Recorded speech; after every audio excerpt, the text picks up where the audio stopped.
Now, more of Illinois Rising, presented by the Illinois Opportunity Project, the only show directly addressing the problems and solutions for Illinois.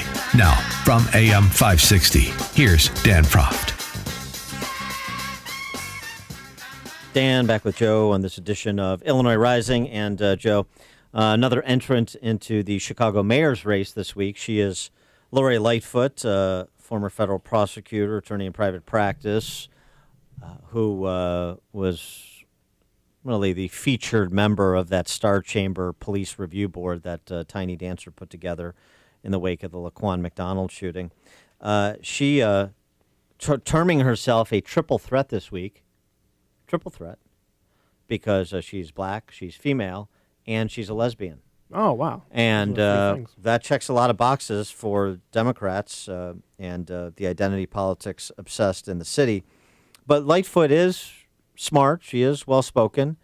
She has the fashion sense of a Toni Preckwinkle, which people in Cook County seem to like. So potentially somebody that could challenge Vallis for that second slot in the runoff to take out Tiny Dancer. So this is what I think is getting a little confusing, just following this a little bit casually. You say challenge Vallis. There's also, McCarthy. There's some lesser-known candidates popping in. Yes. I mean, at a certain point, I think voters might get a little...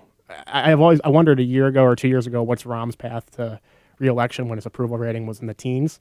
It seems like having a non-Rahm vote split up between like 8 people might be a fraction of that for sure. Potentially, but that non-Rahm vote could also coalesce around whoever forces Rahm into the runoff.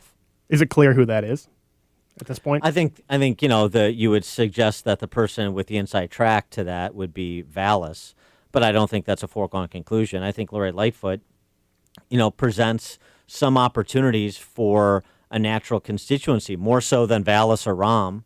Rahm doesn't have any natural constituency. Vallis doesn't really either, except for those that are just looking at who can take out Rahm because I don't like him, and yet I have confidence is, up to the daunting task of riding herd over city government.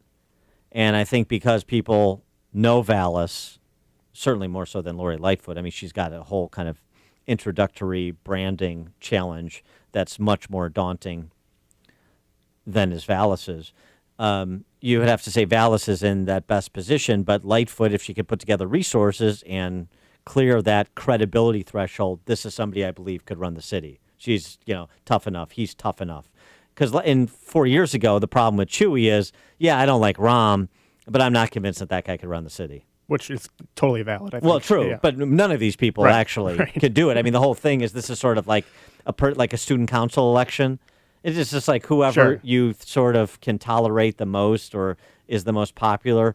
But in terms of policy, who is going to be a transformative leader, the kind of transformative leader that Chicago needs with all of Chicago's structural infirmities?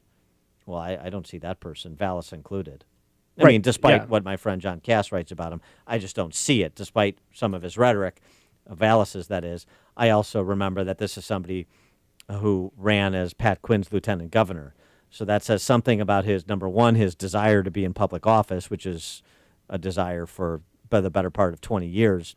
And number two, what he's willing to do to try and get there, try and prop up Pat Quinn as somebody who he thought should be the governor of the state of Illinois. That's an indictment right there. Right. And when you're talking about it from a policy standpoint, like you just said, his track record, having been wanting to be in public office for 20 years, there's a lot there to look at already. It's not like he's a newcomer. It's not like this is a fresh voice, a fresh mind for Chicago. This is somebody that's been there a long time. And you can say that about a lot of people in this field. And that's why it doesn't really inspire hope for the city that somebody's going to come along with new, innovative ideas and take the city on a new path. These are people that have been around for a while. Right. But now, that said, I would still say, look, the first order of business is to take out Tiny Dancer. I don't care who it is or what it is. It could be this mouse pad for all I care.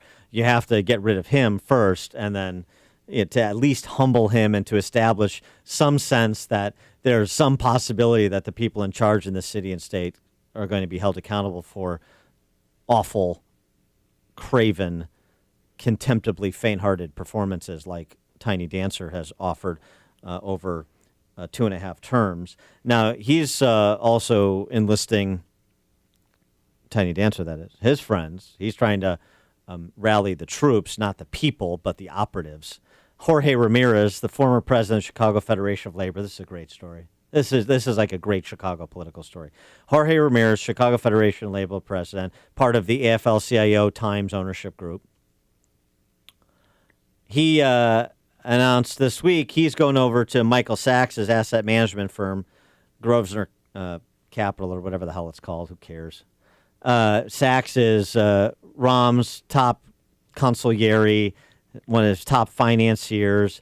This is where you dump people that you want to move around the chessboard. First it was Kurt Summers over there, then he became the city treasurer, and he's supposed to be somebody someday. Now they're putting Jorge Ramirez over there to cash him out.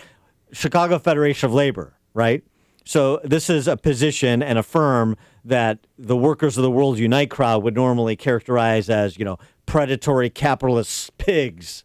But in Illinois and Chicago politics, this is all play acting. This is all principles for auction. And so you just found out what Jorge Ramirez puts as his market value. He goes over there. But now this is the same thing Rahm did when he went to Wasserstein Perella, an investment house, for a couple of years and introduced Bruce Rauner to Bill Daley and made $20 million and cashed out. So this is the pinstripe patronage that people don't understand. It's terribly reported on, including by the Chicago Tribune. No context.